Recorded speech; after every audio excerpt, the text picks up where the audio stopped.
எல்லாருக்கும் வணக்கங்க. இன்னைக்கு என்னோட சேனல்ல என்ன வீடியோ பார்க்க போறீங்கன்னா, ஒரு சாரி ப்ரீ பிளேட்டிங் வீடியோ தாங்க. இந்த சாரி ப்ரீ பிளேட்டிங்ல என்ன ஸ்பெஷல்னு பார்த்தீங்கன்னா, இந்த சாரி வந்து ரொம்ப மடமடன்னு இருக்கும். நெறைய பேருக்கு சாரி கட்டவே கஷ்டமா இருக்கும் இல்லைங்களா? அந்த மாதிரியான ஒரு சாரி. இதுல வந்து சின்ன சின்ன டிப்ஸு, ட்ரிக்ஸ் எல்லாம் யூஸ் பண்ணி எப்படி பெர்ஃபெக்ட்டா ஒரு சாரி கட்டலாம் அப்படின்னு சொல்லிட்டு, ப்ரீ பிளேட் பண்ணி நீங்க கட்ட முடியும் அப்படின்னு சொல்லிட்டு வீடியோ ஃபுல்லா போட்டிருக்கேன். வாங்க வீடியோக்குள்ள போயிரலாம். என்னோட சேனல்ல இதே மாதிரி நெறைய யூஸ்ஃபுல்லான வீடியோஸ் போட்டிருக்கேங்க. அதுவும் போய் பாருங்க.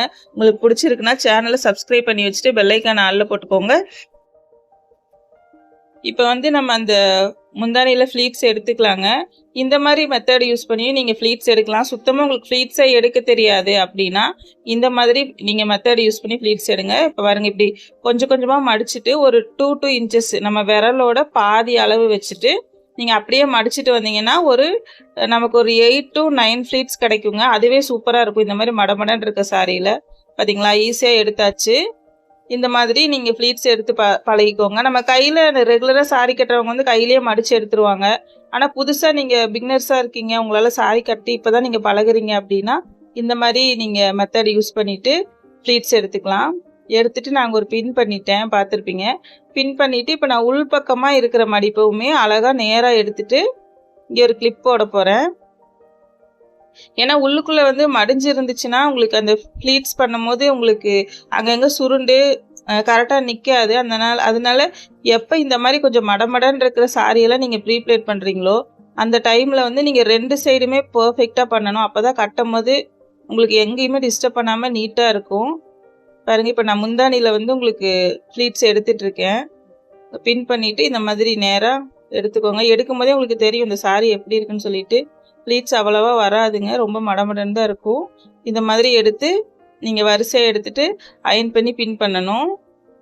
எல்லா மடிப்புமே மேலேருந்து கீழே வரைக்கும் பேக் சைடு ஃப்ரண்ட் சைடு ஒரே மாதிரி எடுத்துக்கோங்க. நல்லா இப்படி ஒரே மாதிரி எடுத்து தேய்ச்சி விட்டுட்டு ஹீட் செக் பண்ணிக்கோங்க அயன் பாக்ஸில். அந்த மாதிரி செக் பண்ணிவிட்டு நீங்கள் ப்ராப்பராக ஒரு அயனிங் கொடுத்துட்டு அந்த மடிப்பு இருக்கு இல்லைங்களா, அந்த கார்னரில் நல்லா அயன் பண்ணணும். அந்த மாதிரி பண்ணிவிட்டு ஒரு பின் போட்டு வச்சுக்கோங்க. பேக் சைடாக போட்டுக்கோங்க. அப்போ அயன் பண்ண கொஞ்சம் ஈஸியாக இருக்கும். பின் பண்ணிவிட்டு பாருங்கள், நான் திருப்பி அந்த முந்தானியில் பேக் சைடு அயன் பண்ணுறேன். இந்த மாதிரி பண்ணிங்கன்னா தான் உங்களுக்கு கலையாமல் இருக்கும் எவ்வளோ நேரம் ஆனாலும். இல்லைன்னா கொஞ்சம் டைம் ஆகும்போது அப்படியே விரிஞ்ச மாதிரி வந்துடும்ல முந்தானி சைடு, அந்த மாதிரி வராது. பாருங்கள், இப்போ உள்ளேருந்தே நான் ஃப்ளீட்ஸை திரும்ப ஒரு வாட்டி எல்லாம் அரேஞ்ச் பண்ணிவிட்டு கிளிப் போட்டு வைக்கிறேன். இந்த மாதிரி உங்களுக்கு அயர்னிங் டேபிள் இல்லை அப்படின்னாலும் ஒன்றும் பிரச்சனை இல்லைங்க. நீங்கள் வந்து பெட்டில் வச்சு கூட நீங்கள் பண்ணலாம். இல்லைன்னா ஒரு பாய் விரிச்சிட்டு அதில் ஒரு பெட்ஷீட் விரித்து கூட நீங்கள் இந்த மாதிரி பண்ணலாம். அதில் வந்து இப்படி கிளிப் பண்ண முடியாது, யாரோ ஒருத்தர் பிடிச்சிக்க சொல்லிட்டு கூட நீங்கள் இந்த மாதிரி பண்ணிக்கலாம். ப்ரீ பிளேட்டிங்கு அயர்னிங் டேபிள் இருந்தால் இப்படி கிளிப் பண்ணி வச்சுட்டு நீங்கள் பண்ணிக்கலாம். இப்போ ஃப்ளீட்ஸ் பாருங்கள், நான் திரும்ப ஏன்னா நான் முந்தானி மெஷர்மெண்ட் எடுத்திருக்கேன். மெஷர்மெண்ட் வரைக்கும் நான் அப்படியே எடுத்துகிட்டு போய் இப்போ முந்தானியோட லென்த்து வரைக்கும் நான் அதே மாதிரி 1 by 1 எடுத்துகிட்டு போய் அயன் பண்ணிவிட்டு பின் பண்ணுறேன். மெஷர்மெண்ட் எடுக்கல ஏதாவது டவுட் இருக்குது அப்படின்னா இதுக்கு முன்னாடி நான் நிறைய வீடியோஸ் போட்டிருக்கேன். அதில் எல்லாத்துலேயுமே உங்களுக்கு மெஷர்மெண்ட் எடுத்து காமிச்சிருப்பேன். உங்களுக்கு கட்டுறீங்களா, அடுத்தவங்களுக்கு கட்டுறீங்களா, யாருக்காவது கட்டி விடுறீங்களா, அந்த மாதிரி அவங்களோட மெஷர்மெண்ட் எப்படி எடுக்கணும்னு ரொம்ப ஈஸியாக சொல்லியிருப்பேன். அந்த வீடியோஸும் போய் பாருங்கள். அதை பார்த்தீங்கன்னா உங்களுக்கு மெஷர்மெண்ட் எடுக்கிறது ஈஸியாக புரியும். இப்போ நான் முந்தானி அளவு வரைக்கும் எடுத்தாச்சு. அந்த மெஷர்மெண்ட் எடுத்து அங்கே ஒரு பின் போட்டு வச்சுருந்தேன் இல்லைங்களா, அதை எடுத்துகிட்டு பாருங்கள், அது வரைக்கும் திரும்ப நான் ஒரு வாட்டி லைனாக எடுக்கிறேன். இப்படி கொஞ்சம் கொஞ்சமாக தான் எடுக்க முடியுங்க, ஏன்னா சாரி வந்து ரொம்ப மடமடன்னு இருக்குது. அதனால் இப்படி ஃபுல்லாக அந்த லைன் வர வரைக்குமே நீட்டாக எடுத்துக்கோங்க. 1 by 1 அடியில் வரைக்கும் நல்லா அப்படியே நம்ம விரல் விட்டுட்டு நீட்டாக எடுத்துகிட்டு அதுக்கப்புறம் ஒவ்வொரு பின்னாக போட்டுக்கோங்க. போட்டு அயன் பண்ணிக்கோங்க. உங்களுக்கு பார்க்கும்போது புரியும். இந்த மெத்தடில் யூஸ் பண்ணிங்கன்னா ஈஸியாக இருக்கும் உங்களுக்கு. அடுத்த நாள் நீங்கள் சாரி கட்டும் போது அவ்வளோ பர்ஃபெக்டாக ஒரு 2 minutesல கட்டிடலாம். திரும்ப ஒரு வாட்டி கிளிப் பண்ணி வச்சுட்டு இது வந்து நம்ம அந்த ஃப்ரண்ட் சைடு மடிப்பு எடுக்கிறேன். பார்க்கும்போது தெரியும்.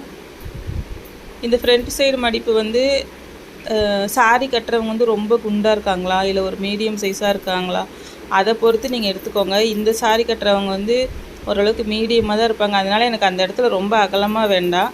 நல்லா கொஞ்சம் ஃபேட்டாக இருக்காங்க, அவங்களுக்கு வந்து ஃப்ரண்ட்டில் நல்லா ஃபுல் கவராகி வரணும் அப்படின்னா இவ்வளோ பக்கத்தில் நீங்கள் மடிப்பு வைக்க வேண்டாம், கொஞ்சம் தள்ளி தள்ளி வச்சுக்கோங்க.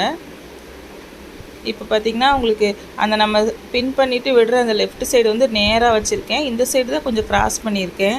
உங்களுக்கு வீடியோவில் பார்க்கும்போது தெரியும். இந்த மாதிரி எடுத்திங்கன்னா சைடு அடிக்காமல் ஃபுல்லாக கவராகி கிடைக்கும். அதே மாதிரி ரொம்ப குண்டாகவும் தெரிய மாட்டாங்க. குண்டாக இருக்கவங்களே கட்டினாலும் ஓரளவுக்கு மீடியமாக தான் தெரியுவாங்க. இந்த மாதிரி ஃப்ளீட்ஸ் எடுத்துட்டிங்கன்னா அவங்களுக்குன்னா கொஞ்சம் பெருசாக எடுத்துக்கோங்க, அப்போ கரெக்டாக இருக்கும்.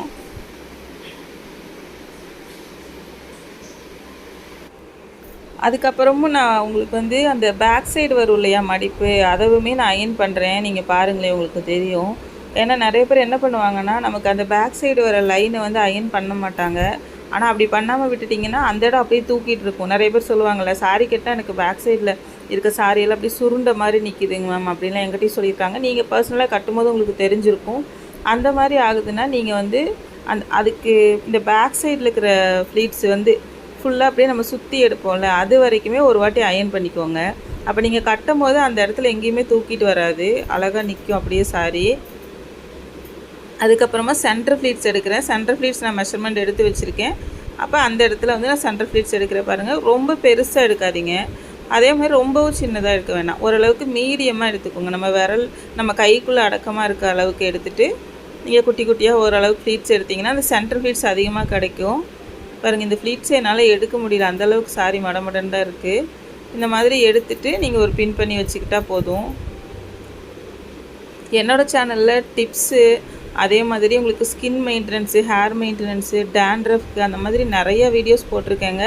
சேனலை ஃபஸ்ட் டைம் பார்க்குறீங்கன்னா அந்த வீடியோஸ் எல்லாமே பாருங்கள். எல்லாமே என்னுடைய எக்ஸ்பீரியன்ஸில் ஒவ்வொரு டிப்ஸுமே நீங்கள் யூஸ் பண்ணால் உடனே ரிசல்ட் வர மாதிரியான டிப்ஸு தான் நான் போட்டிருப்பேன். அந்த மாதிரி எல்லா வீடியோஸுமே வந்து ரொம்ப யூஸ்ஃபுல்லாக இருக்கும் பார்க்குற எல்லாருக்குமே. அந்த வீடியோஸும் போய் செக் பண்ணி பாருங்கள். இப்போ சென்டர் ஃப்ளீட்ஸ் வந்து நான் ஃபுல்லாக எடுத்துட்டேங்க, எடுத்து பின் பண்ணியிருக்கேன். பின்னு வந்து அந்த ஃப்ரண்ட் சைடு இருக்கும் இல்லைங்களா மடிப்பு, அந்த இடத்துலையும் பண்ணியிருக்கேன். அதே மாதிரி பேக் சைடும் பின் பண்ணியிருக்கேன்.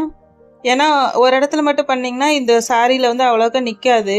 நீங்கள் இப்போ இந்த சென்டர் ஃப்ளீட்ஸ் எடுக்கும்போது அந்த இடத்துல லூஸ் ஆகி வந்துடும். அதனால் 2 சைடுமே பர்ஃபெக்டாக பின் பண்ணிவிட்டு அதுக்கப்புறமா சென்டர் ஃப்ளீட்ஸ் எடுத்துக்கோங்க. சென்டர் ஃப்ளீட்ஸுமே அதே மாதிரி தாங்க, நல்லா விரலை உள்ளே வச்சு அந்த மடிப்பு எந்த அளவுக்கு இருக்கோ அந்த மாதிரி எடுத்துகிட்டு அயன் பண்ணணும். இல்லைனா உள்ளே அப்படியே சுருண்டு ஒரு மாதிரி திருகலாக நிற்கும். அதனால் இந்த மாதிரி சாரீஸ்லாம் அந்த மாதிரி கொஞ்சம் ப்ராப்ளம் வந்துட்டே இருக்குங்க. அதனால் அப்புறம் கீழே வந்து நான் அந்த இடத்துல ஃபால்ஸ் வச்சுருக்கனால அந்த இடத்துல ரொம்ப மடிப்பே நிற்கல.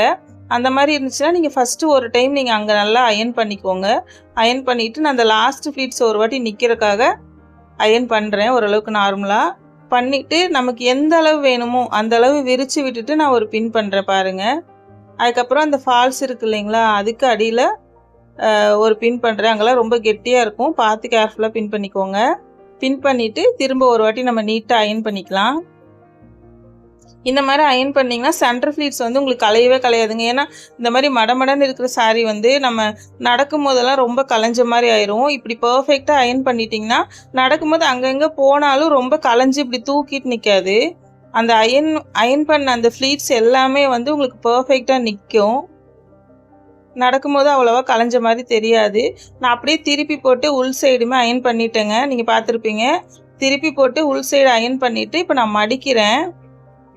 மடிக்கும் போது அதே மாதிரி தான் நம்ம பாக்ஸ் ஃபோல்ட் பண்ணுறோம் இல்லையா, அது ஒரு பாக்ஸ் மாதிரி மடித்தா நீட்டாக இருக்கும். அதனால் நான் அந்த மாதிரி மடிக்கிறேன். பாருங்கள், இப்படி ஒரு பாக்ஸ் அளவுக்கு அப்படி மடிச்சுட்டு உள்ளெல்லாம் சுருண்டு இருந்துச்சுன்னா அதை ஒரு வாட்டி அயன் பண்ணிக்கோங்க. இப்படி மடித்து பார்க்கும்போது அந்த அடியில் இருக்கிற ஃப்ளீட்ஸ் வந்து நமக்கு சென்டராக வரணும். அந்த மாதிரி தான் நான் செக் பண்ணுறேன். பண்ணிவிட்டு அதுக்கப்புறமா பாருங்கள், முந்தானி சைடு எடுத்து இந்த பக்கம் பேக் சைடு ஃபுல்லாக போட்டுருங்க. போட்டுட்டு இப்போது இந்த சாரீ வந்து நிற்காதுங்க. நான் சொன்னேன்ல முன்னாடியே, அப்படியே வலிக்கிட்டு வரும், மடிக்கெல்லாம் கம்ஃபர்டபுளாக இருக்காது. நீங்கள் ஃபஸ்ட் டைம் பண்ணுறீங்கன்னா கஷ்டமாக இருக்கும். அப்போ என்ன பண்ணுறீங்கன்னா இந்த இடத்த கொஞ்சம் விரித்து விட்டுட்டு மடிக்கிற அளவு வச்சுட்டு அங்கே ஒரு பின் பண்ணிக்கோங்க. நான் பண்ணியிருக்கேன் பார்த்தீங்களா, 2 சைடு பின் பண்ணிட்டீங்கன்னா அந்த சென்டர் ஃப்ளீட்ஸ் மடித்து எடுக்கும்போது உங்களுக்கு கரெக்டாக வரும். இப்போ மடிக்கும் போது சென்டரில் இருக்கு இல்லைங்களா அந்த முந்தானி சைடு, அது வந்து நான் பின் பண்ணிவிட்டு மடிக்கிறேன். பின் பண்ணிவிட்டு இந்த மேலே இருக்கிறத இப்போ லைட்டாக மடிச்சுட்டு இப்படி மடக்கி வச்சுக்கோங்க. ஏன்னா நம்ம ஆல்ரெடி அந்த பேக் சைடு வர ஃப்ளீட்ஸ் எல்லாமே நம்ம அயன் பண்ணியிருக்கோம் இல்லையா, அதனால் உங்களுக்கு அதை வந்து டிஸ்டர்ப் பண்ணாது, நீட்டாக தான் வரும், கலைஞ்சு போகாது. இந்த மாதிரி மடிச்சுக்கணும். இப்போ நாங்கள் பின் பண்ணியிருக்கனால உங்களுக்கு இந்த சென்டரில் இப்போ மடித்த இடம் வந்து எங்கேயுமே கலையாது. பின் பண்ணலைன்னா அப்படியே லூஸாக அங்கங்கே வரும். அதனால தாங்க இந்த டிப்ஸ் எல்லாம் யூஸ் பண்ணி பண்ணுங்கள். ரொம்ப பர்ஃபெக்டாக வரும் சாரி ப்ரீப்ளேட்டிங். பாருங்கள், அழகாக நம்ம மடித்தாச்சு. மடிச்சுட்டு இந்த முந்தானி சைடு கூட நீங்கள் அங்கே ஒரு பின் பண்ணி வைக்கிறதுனால வச்சுக்கலாம். இல்லை நீங்கள் அப்படியே ஒரு கவரில் போட்டு வச்சுட்டு அடுத்த நாள் நீங்கள் எடுத்து அப்படியே கட்டிக்க முடியுங்க. ஒரு 2 நிமிஷத்தில் இந்த சாரி கட்டிடலாம். இப்போ உங்களுக்கு புரிஞ்சிருக்கும்னு நினைக்கிறேங்க இந்த பாக்ஸ் ஃபோல்டிங் எப்படி பண்ணணும்னு சொல்லிட்டு. இதே மாதிரி உங்ககிட்ட சாரி கட்டவே முடியாது, மடமடன்னு இருக்குது ஒரு பட்டு சாரி அப்படின்னா இந்த மாதிரி ப்ரீப்ளேட் பண்ணி நீங்கள் கட்டி பாருங்கள். ரொம்ப சூப்பராக இருக்கும் உங்கள் சாரி. நீங்கள் பார்லரில் கட்டுற மாதிரியே நீங்கள் வீட்டில் கட்டிக்கலாம். வேறு ஏதாவது டவுட் இருக்குது இந்த வீடியோவை பார்க்கும்போது உங்களுக்கு அப்படின்னா நீங்கள் எனக்கு கமெண்ட் செக்ஷனில் கமெண்ட் பண்ணுங்கள். இது மாதிரி நிறைய சூப்பரான வீடியோஸ் என்னோட சேனலில் இருக்குது. சேனலை ஃபஸ்ட் டைம் பார்க்குறீங்கன்னா போய் சப்ஸ்கிரைப் பண்ணி வச்சுட்டு பெல் ஐக்கான ஆல்ல போட்டு வச்சுக்கோங்க. நெக்ஸ்ட் இதோட ஒரு சூப்பரான வீடியோவில் மீட் பண்ணலாங்க. வணக்கம்.